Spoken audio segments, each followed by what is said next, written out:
channel. Nako, eto, magbigay lang po tayo ng reaction po mga kabida, ano? Meron na naman po pasabog po, ano, mga kabida. Ito kong si Attorney Levy Baligod po, ano?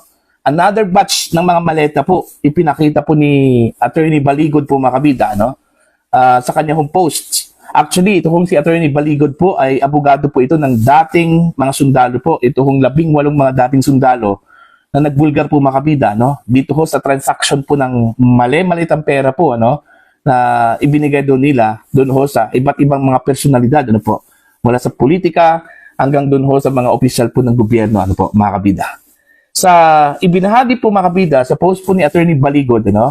Ipinakita po niya itong another batch po, ano, ng mga maleta po mga kabida, ano? Bilang pasahero po ng isang helicopter. Alright?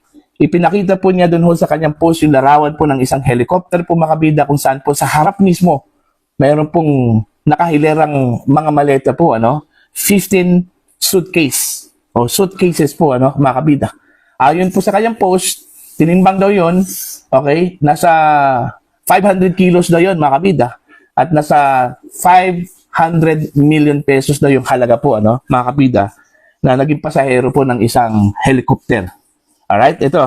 Babasahin ko lang po, ano, ito hong post ng Ang Balita Ngayon, ano po, mga kabida, no? Galing po ito sa post po ni Attorney Baligod po, ano, mga kabida.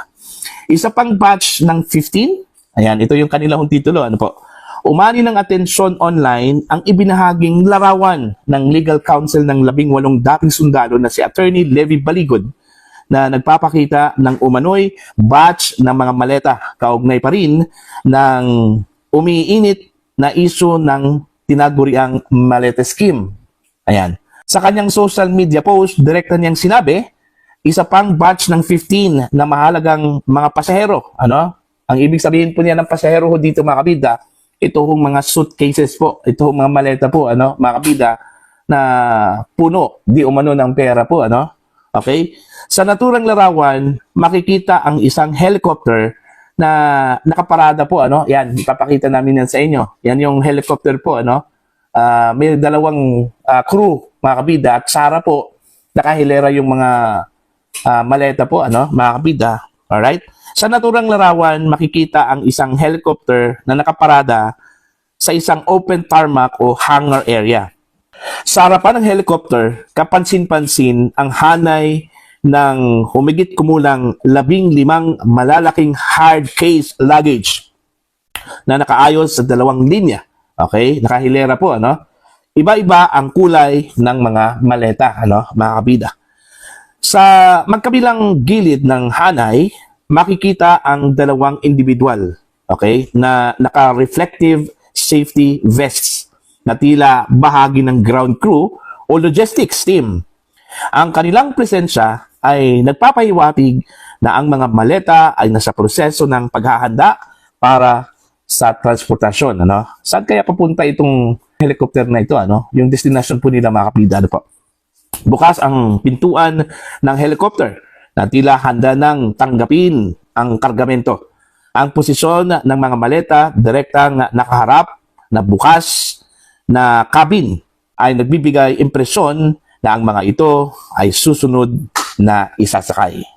Ang post na ito ay karugtong ng naunang ibinahaging mga larawan at pahayag ni Baligod kung saan sinabi niya, ito yung sinabi po ni Baligod po, ano?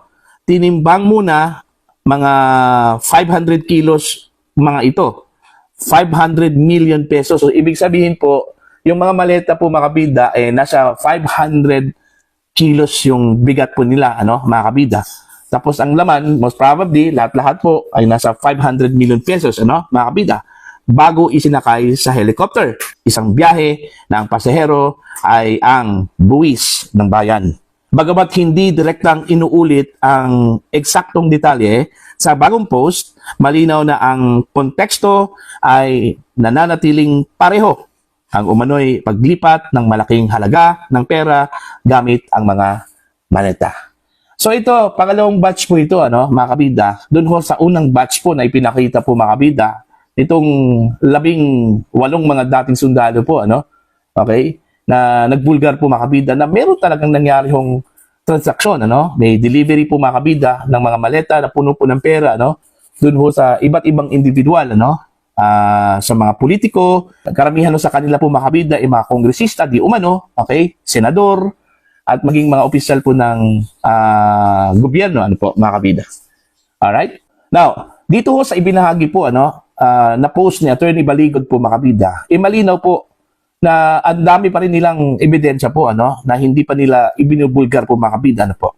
Eto, pangalawang beses pa lang ito, na ipinakita po niya mga kabida, yung batches po ng mga maleta po, na sinasabi ho, puno daw ng pera daw, mga kabida. Ilang mga larawan po yung kanilang hawak po mga kabida, para pagpapatunay po mga kabida na talagang totoo po yung kanila hong isiniwalat po, isiniwalat po ng kanyang mga kliyente po, mga dating sundalo po ito, mga kabida, na naging parte po ng team po, ni dating ako Bicol Party List Representative Zaldico, Okay? Siguro, hindi naman po nila gawa-gawa po ito, mga kabida. Malinaw naman po na meron pong maleta po, Tapos kung kukwestiyonin po nila yung maleta, now, ang tanong, ano po yung ginawa po ng mga maleta po doon? Kung nagsilbi lang po yun, parang props lang po yun, mga kabida? I don't think so. Okay? Yung larawan na yun, malinaw po na meron talagang transaction po, mga kabida. Pero as to where, yung destination po niya, mga kabida, hindi po natin alam yun. Kasi hindi pa po malinaw, kulang pa po yung detalye po, na ibinahagi po mga kabida ni Attorney Baligod, sa kanyang post. Alright? Meron ng bulong-bulungan mga kabida, na meron parang ibang batch po, o pangalawang batch po ng mga dating sundalo daw, na posibleng lumabas po, mga kabida, para suportahan po ito hong isiniwalat po ng unang batch ng mga dating sundalo po. Most of them mga dating Marines, mga kabida. Pero yun yung inaantay pa po, ng mga tao po mga kabida mula sa kampo po ni Attorney Baligod. Alright? Pero definitely, meron dang ibang batch, mga kabida, ng mga magbubulgar po, sa nangyari hong money delivery scheme. Kung saan po ay ginamit po ang mga maleta po mga kabida, para ho ibigay doon ho sa mga personalidad. Okay? Na nasa listahan po mga kabida ni dating ako Bicol Party List Representative Zaldico, Okay? Hindi po ito matatapos po, Ito hong serye po mga kabida ng pasabog, ng kampo po ni Baligod. In fact, kahit na raw nanganganib daw yung buhay daw ng mga sundalo po na ito, at maging ito hong kay Attorney Baligod, ay tila hindi ho sila natatakot po dito, mas lalo hong tumapang itong grupo po ni Baligod po ngayon, mga kabida. Marami na hong pagtatangka, na kumbinsihin ito hong mga dating sundalo, pero tila hindi ata nagpapadala po, mga kabida. Okay? Ang problema lang po mga kabida, hindi po ito pinapansin ng gobyerno. Okay? Sabihin po natin mula sa mga investigating body po, Ombudsman, itong Senate Blue Ribbon Committee, hindi po nila pinapansin ito. Okay, kahit na po malinaw po mga kabida na meron pong bigat yung allegation po, hindi po pinapansin mga kabida, Now, ano po ang pwede hong magbigay po ng hope dito ho sa mga dating sundalong ito, mga kabida? Dito ho sa kampo po ni Baligod, yung strong belief at tiwala po, ng taong bayan po mga kabida, kahit na hindi po ito pansinin. Kasi alam naman po natin na hindi talaga ito papansinin po mga kabida, At wala hong maglakas ng loob na mag-imbestiga ho dito, na sa kasalukuyan po, sa ilalim po ng Marcos administration, dahil sigurado po, na marami hong mabubuking ho dito, mga kabida. So, hahayaan na lang nila po ito, kahit na malinaw po mga kabida, ang dami na pong nagka-interest po, dito ho sa issue po ng maleta scheme, mga kabida, Okay, kung napapansin po ninyo, kahit na yung Office of the Ombudsman, di ba? Wala ho tayong naririnig kung ano na po ang update. Okay? Ang naririnig lang po natin yung pagda-doubt po mga kabida, sa mga personalidad na nagbahagi po dito, mga kabida.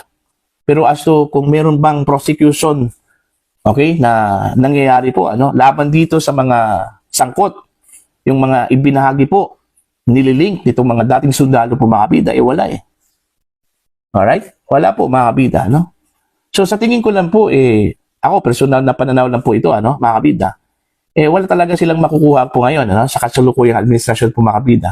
Kung nagnanais po sila na ibinulgat po nila ito, ano, ito pong scheme na ito mga kabida at hoping na mayroon pong mananagot, I don't think so, ano, sa kasalukuyang administrasyon. Kasi gaya ng sinabi ko po kanina mga kabida, hindi po ito gagawin ng Marcos administration. Bakit?